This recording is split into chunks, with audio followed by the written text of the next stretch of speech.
कहानी संघर्ष की, कहानी उत्कर्ष की, कहानी एक ऐसी शख्सियत की जो गरीबी और गुमनामी के अंधेरों से निकलकर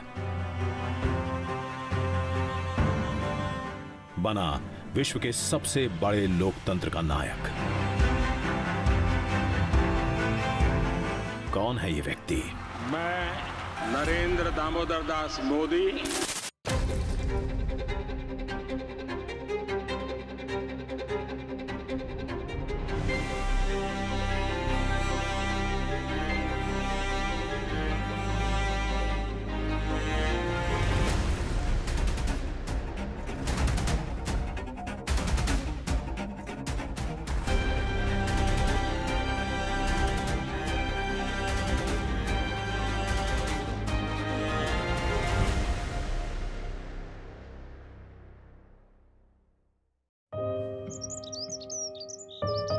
गुजरात राज्य का मेहसाणा जिला, उसका एक छोटा सा नगर वडनगर,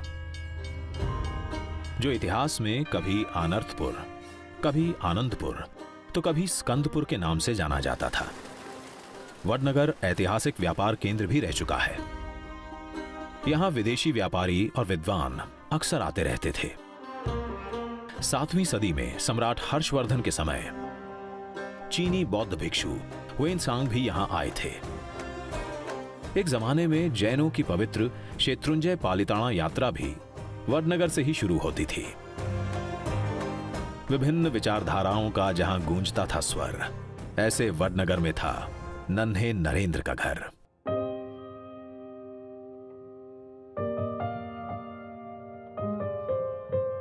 नरेंद्र भाई के पिताजी का नाम था दामोदर काका। वो काला वासुदेव चौक के पास उनका घर था। दामोदर काका की स्टेशन पर एक चाय की दुकान थी और साथ में नमक पीसने का भी काम करते थे। घर में थे 6 भाई बहन। तीसरा था नरेंद्र, जिसका जन्म 17 सितंबर 1950 को हुआ। नरेंद्र की एक बड़ी बहन भी थी, जिनका बचपन में ही देहांत हो चुका था। दामोदर भाई के 5 बेटे। पहले सोमाबाई, दूसरे नंबर पे उमेश भाई, तीसरे नंबर पे नरेंद्र, चौथे नंबर पे प्रहलाद भाई, 5वें नंबर पे पंकज भाई। बहन एक ही थी। नरेंद्र की प्रारंभिक शिक्षा हुई वडनगर की कुमारशाला नंबर 1 में और हाई स्कूल था बीएन विद्यालय। स्कूल में दोस्त नरेंद्र को एनडी कहकर बुलाते थे। पिताजी दामोदर दास मोदी के लिए था वो कुमार। बचपन में बच्चा शरारती तो होता ही है, वह भी शरारती थे, पर उनमें नेताओं वाले गुण भी थे। क्लास मॉनिटर बनते थे, चप्पल इधर से उधर करना और उधर से इधर करना और स्कूल बैग की उथल पुथल करना, ऐसी शरारत वो और उनकी मंडली करते थे। पिता वडनगर रेलवे स्टेशन पर चाय की छोटी सी दुकान चलाते थे।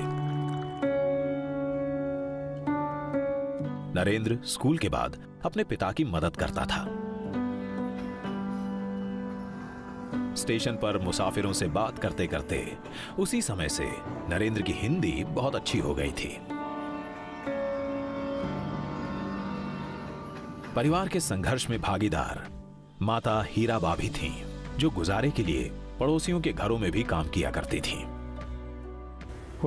किसी का कोई काम करना हो, बर्तन मांजना हो या कपड़े धोना हो, ऐसी सामान्य मजदूरी करते थे और अपना गुजारा और अपने बच्चों की पढ़ाई का खर्चा उठाते थे। एक बार उनके पास स्कूल फीस भरने के भी पैसे नहीं थे, तब लोगों ने उनकी मदद की थी।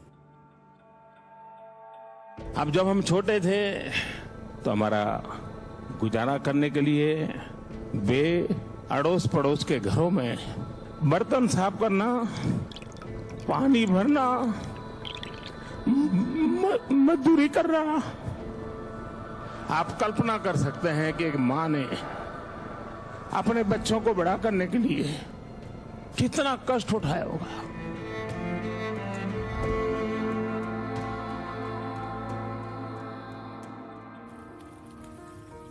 इस साधारण परिवार में आमतौर पर बाजरे की रोटी और कढ़ी बनती थी, पर बच्चे अक्सर मेहमानों का इंतजार करते थे क्योंकि तब घर में बनती थी गेहूं की रोटी और सब्जी।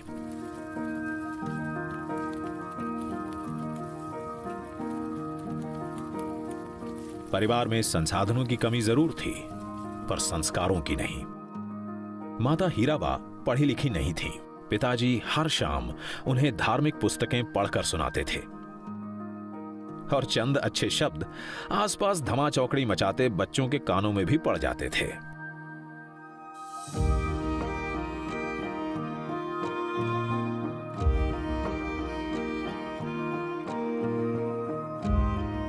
कपड़ों के मामले में नरेंद्र को हमेशा साफ सुथरा रहना पसंद था। लोटा इस्त्री से कपड़ों को प्रेस किया तो कभी चौक से अपने जूतों को चमका दिया, हमेशा प्रेजेंटेबल। और टर्नआउट का जब कंपटीशन होता था तो लगभग 80 लड़कों में ही used to stand within first 5। आजकल जो कपड़े का शौक है वो शौक आजकल का नहीं है, वो शुरू से पैदा ही से है उसके साथ।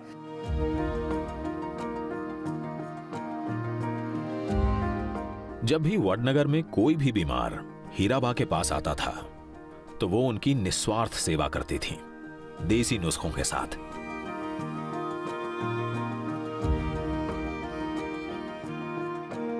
और इसी काम में अपनी मां की मदद करने के लिए नरेंद्र हमेशा तैयार रहता था।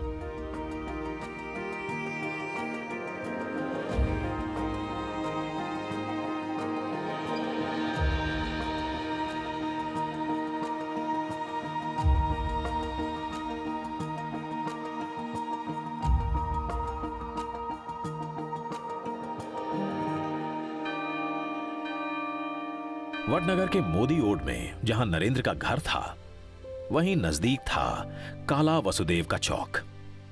इसी चौक पर है गिरिपुरी महाराज का मंदिर।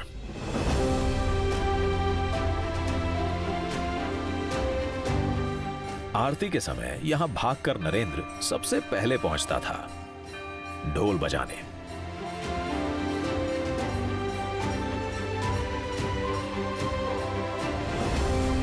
इसी मंदिर में एक बार दूर से आए एक संत जब अपने शरीर पर जौ उगाए साधना कर रहे थे, नरेंद्र इनकी देखभाल के चक्कर में अपनी छोटी मौसी की शादी में भी नहीं गया।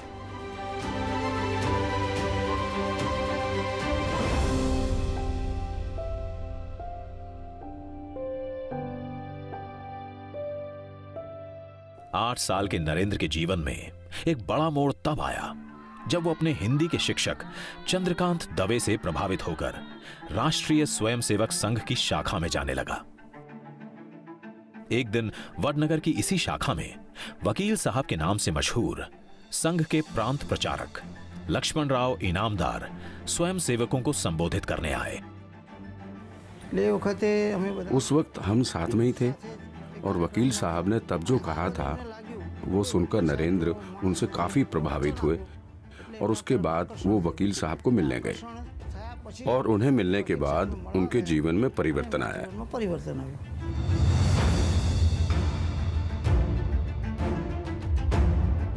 उनके शब्दों ने नरेंद्र के मन में समाज सेवा और देशभक्ति के बीज बो दिए।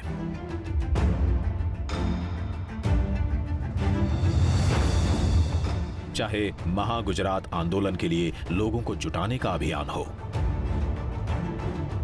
या स्कूल की टूटी दीवार के लिए पैसे जुटाने का काम, नरेंद्र सबसे आगे रहता था। और कोई भी काम करना हो, आज जो हिसाब से उसके माइंड सेट है, when he was a student तब से था। कोई भी काम सामने से आके मांगेगा मैं ये काम करूंगा और अपन सोचेंगे नहीं कर पाएंगे, लेकिन 180 लड़कों में सबसे बेटर काम करके वो आगे आएगा। He was very much interested in all the social services also. उसी दौरान 1962 में चीन के साथ हुई जंग में भारत हार गया। इस हार ने उसे झंझोड़ दिया।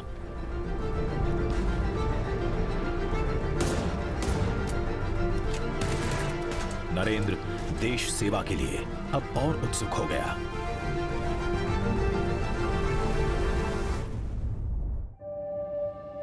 संघ से राष्ट्र सेवा के संस्कार सीखने वाला नरेंद्र देश रक्षक बनने के सपने पालने लगा था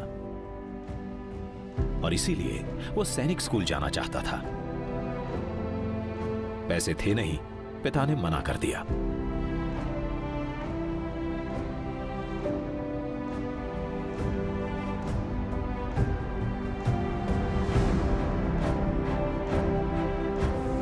यह इच्छा उसने एनसीसी से जुड़कर पूरी की।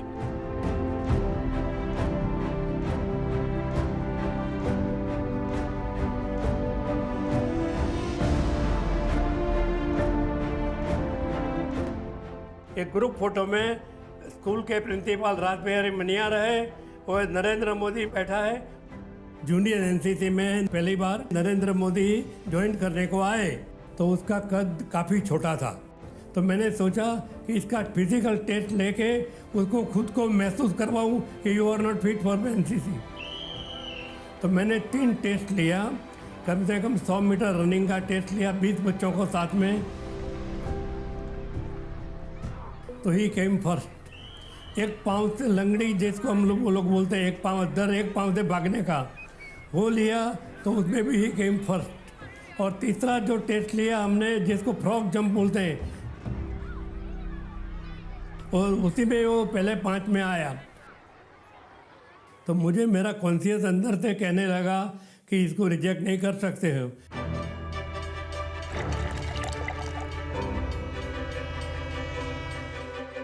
1965 में जब पाकिस्तान ने गुजरात की कच्छ सरहद पर हमला किया, तब स्टेशन पर नरेंद्र ने फौजियों को और करीब से देखा।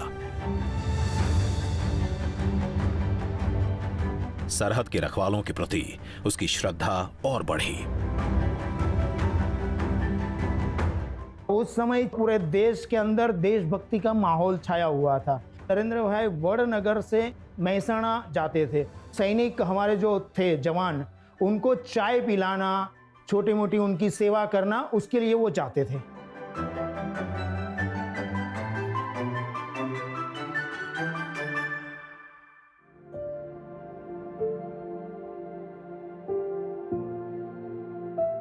नरेंद्र और विचारशील बनने लगा। वो पढ़ते, सोचते, अकेले भटकते अपनी मंजिल खोजा करता था। घर परिवार के दायरे से बाहर निकलने लगा। शायद यही वजह थी कि उसने आगे जाकर अपना उपनाम रखा अनिकेत। अनिकेत, जिसका कोई घर नहीं।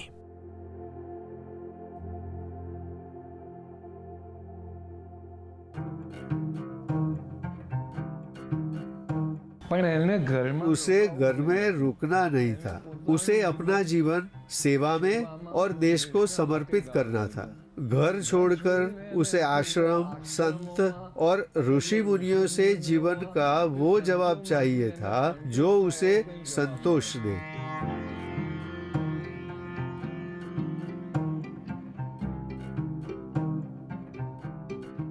सत्रह साल के नरेंद्र ने घर छोड़ा।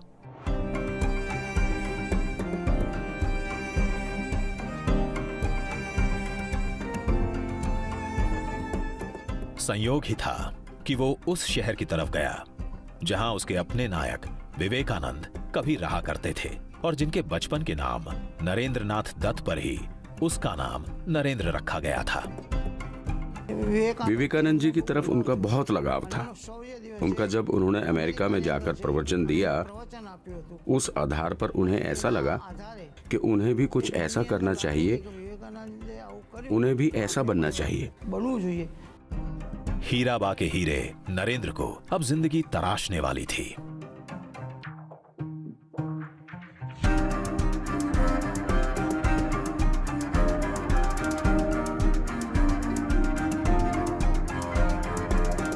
वो स्वामी विवेकानंद की दीक्षा भूमि बेलूर मठ जा पहुंचा, लेकिन उसको दीक्षा नहीं दी गई।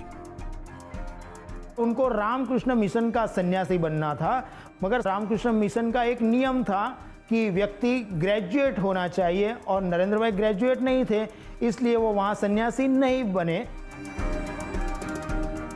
वहाँ के लोगों ने उन्हें और ज्यादा पढ़ने को कहा और लोगों ने कहा कि तुम अभी जवान हो, तुम अभी भी अपने परिवार के साथ कुछ समय बिता सकते हो और फिर आ सकते हो, क्योंकि कम उम्र में इतना कठोर निर्णय लेना और फिर पछताना आपके लिए अच्छा नहीं। अब अनिकेत नरेंद्र भारत भ्रमण पर निकल पड़ा। कोलकाता से पूर्वोत्तर भारत, वहां से अल्मोड़ा, फिर केदारनाथ के पास गरुड़ चट्टी, दिल्ली, राजस्थान और राजकोट से घूमते हुए वो पहुंचा वापस वडनगर अपनी मां हीराबा के पास। नरेंद्र लंबी साधना के बाद वापस वडनगर पहुंचा। मां सालों बाद अपने बेटे को देख रही थी। दुख, विरह, गुस्सा, शिकायतें, सवाल सब आंसुओं के साथ बह निकले।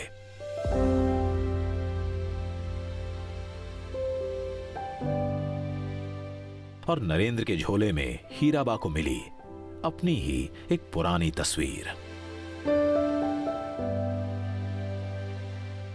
पर माँ की चिंता तो माँ की होती है, वो तो किसी को कुछ कह नहीं सकती, पर अंदर ही अंदर दुखी होती थी। और नरेंद्र भाई जो निकले थे वो खुद की तलाश में निकले थे, कुछ हासिल करने के लिए निकले थे, एक शक्ति पाने के लिए निकले थे। भावनाएं अगले पड़ाव तक पहुंचे हैं। उससे पहले ही अनिकेत दोबारा घर से निकल पड़ा और जा पहुंचा अहमदाबाद, जहां नरेंद्र अनिकेत कुछ दिन अपने मामा की कैंटीन पर रहा। नरेंद्र भाई ने शुरुआत से ही अपना घर परिवार सब कुछ छोड़कर प्रचारक बने और अहमदाबाद में संघ का कार्यालय है यहाँ, डॉक्टर हेडगेवार भवन, और उनको लगा कि मेरे लिए ये सबसे ज्यादा अनुकूल काम है। और वहीं अहमदाबाद में नरेंद्र की मुलाकात वकील साहब से फिर से हुई।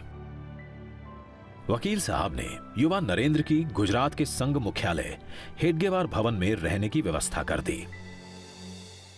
नरेंद्र भाई का पूरा व्यक्तित्व गढ़ने में अगर किसी एक संघ प्रचारक का अगर योगदान है तो वकील साहब का है। मणिनगर के इस भवन में नरेंद्र का दिन सुबह 5 बजे शुरू होकर आधी रात को खत्म होता था।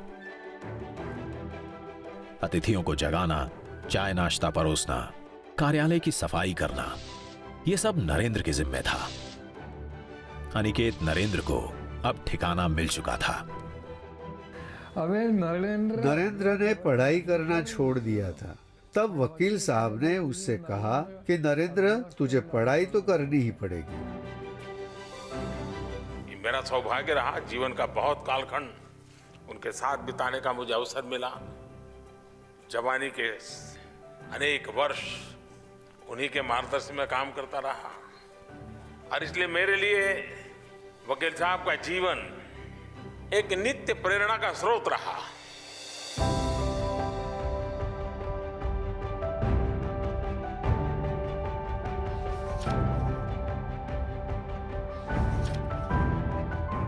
उनके साथ काफ़ी समय रहते थे, उनसे बात होती थी।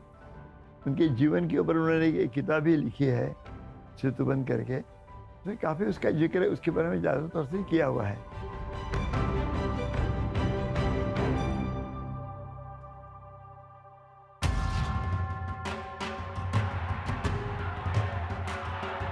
तभी 1971 में पाकिस्तानी सेना ने पूर्वीय पाकिस्तान यानी कि अभी का बांग्लादेश में क्रूर नरसंहार प्रारंभ कर दिया। If you want to save that and give equal right as a Pakistani, then you have to give Bengal their right to live. Indira सरकार के जल्द कदम न उठाने पर दिल्ली में सैकड़ों युवाओं ने पाकिस्तानी दूतावास को घेर लिया। इनमें से एक था 21 वर्षीय नरेंद्र।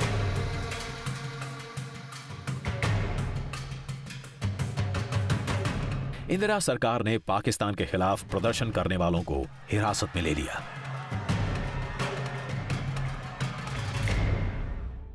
तब नरेंद्र को भी तिहाड़ जेल जाना पड़ा।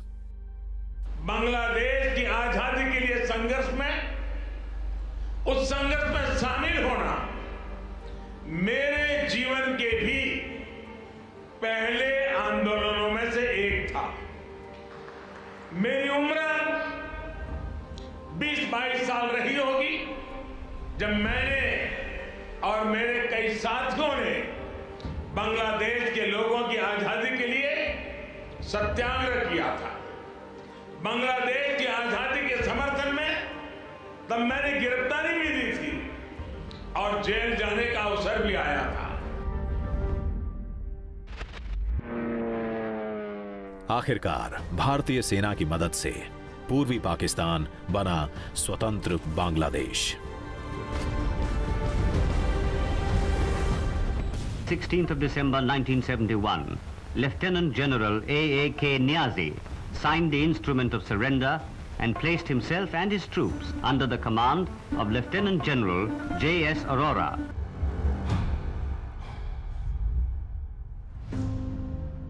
संघ में अपनी हटके सोच और नए प्रयोगों की वजह से नरेंद्र की जिम्मेदारियां और पहचान बढ़ती चली गई। और उसी दौरान 1972 में सिद्धपुर में बड़ा धर्म सम्मेलन हो रहा था। तब उसने सूखी सरस्वती नदी की तली को ही अपनी तिजोरी बना ली।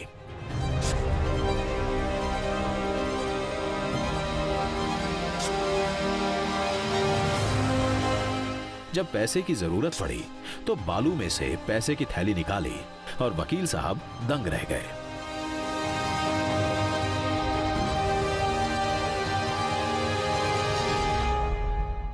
देखिए, मूलभूत रूप से नरेंद्र मोदी अपने बचपन से ही देशभक्ति के संस्कार उनमें थे। और तभी साइकोलॉजी भी कहती है और समाज विद्या भी कहती है कि किसी आदमी के भीतर जो पड़ा है उसको उजागर करने के लिए कोई माहौल की आवश्यकता होती है। राष्ट्रीय स्वयंसेवक संघ ने उन्हें दीक्षित किया, शिक्षित किया और आगे बढ़ाया। वडनगर का नरेंद्र अब गुजरात ही नहीं, गुजरात के बाहर भी पहचाना जाने लगा। जल्द ही नरेंद्र को एक नया किरदार निभाना था, क्योंकि स्वतंत्रता के बाद भारतीय लोकतंत्र एक बार फिर बुरे दौर का साक्षी बनने वाला था।